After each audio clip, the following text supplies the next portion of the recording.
नवीन अभ्यासक्रम गणित इयत्ता पहिली मधील पाठ क्रमांक 7 1 ते 9 ची ओळख मध्ये एक शेवटी ऍक्टिव्हिटी दिलेली आहे। बागेचे निरीक्षण कर, चित्रे मोज, चौकटीत योग्य संख्या लिही।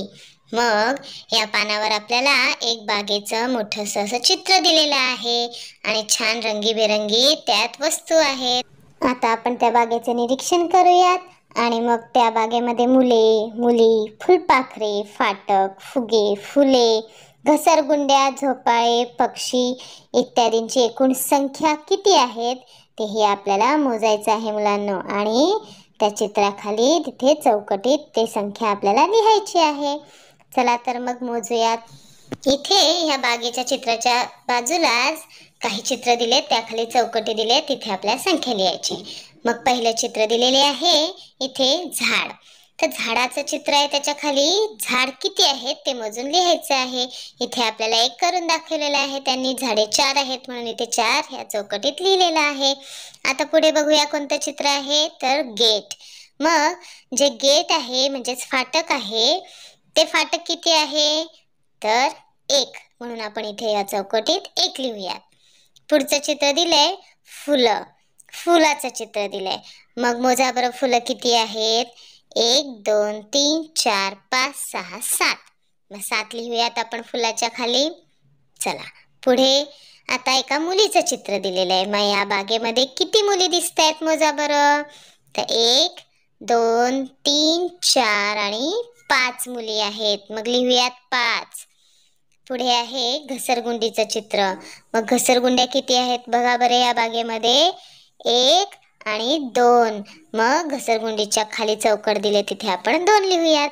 पुढे आहे झोपाळ्याचं चित्र। मग झोपाळे किती आहेत बरं, तर 2 इथे 3 झोपाळे दिसत आहेत, 2 रिकामे आहेत आणि एका झोपाळ्यावरती मुलगी बसलेली आहे म्हणून 3 झोपाळे इथे आपण लिहूयात। पुढे दिलेलं आहे पक्ष्यांचं चित्र।